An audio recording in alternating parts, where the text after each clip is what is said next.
Once upon a time, in a land far away, there was a young boy known for his ill temper and quickness to anger.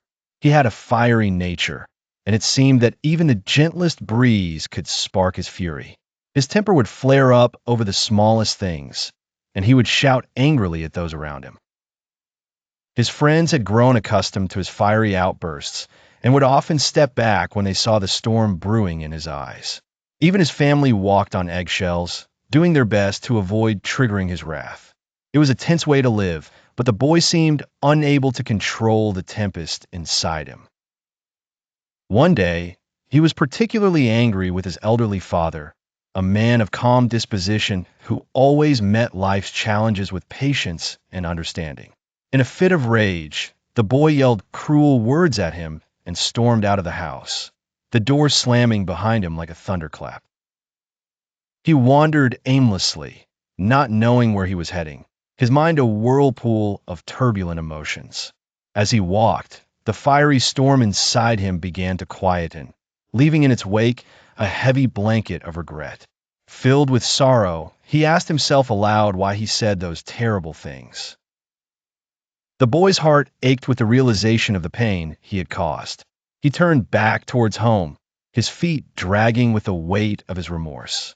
Upon reaching the doorstep, anxiety gripped him as he hesitated, but he knew he must face his actions. Entering the house, he found his father sitting by the warm glow of the fireplace, engrossed in an old, leather-bound book. The boy stood silent for a moment, gathering his courage, before approaching his father with tears shining in his eyes. "I'm sorry," he whispered. His father, hearing the sincerity in his son's voice, closed the book gently and patted the space beside him. The boy sank down, looking up at his father, who smiled gently and patted his shoulder reassuringly.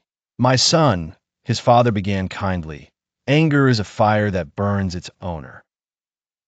We must be cautious for when we let it control us. It consumes us from the inside. If you want to be truly strong, learn to control yourself rather than others."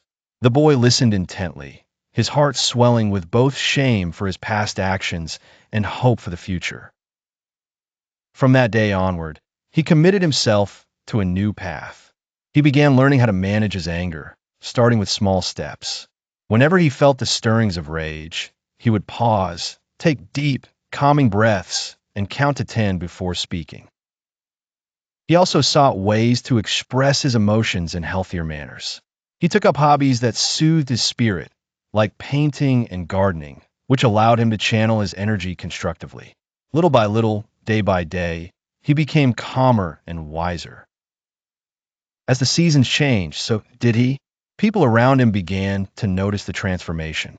The friends who once feared his outbursts now saw him as a pillar of support.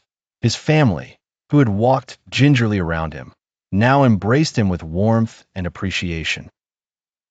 He gained more respect and love from all those who knew him, not through fear, but through genuine admiration.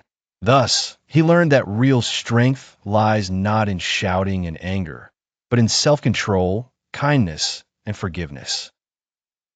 He understood the value of gentle words and how they could touch hearts and heal wounds. In time, his story became a cherished tale throughout the land, a reminder of the power of change and the beauty of embracing one's better nature. This tale inspired many to seek their own paths of self-improvement, always remembering that even the greatest anger can be calmed with a little patience and a lot of love.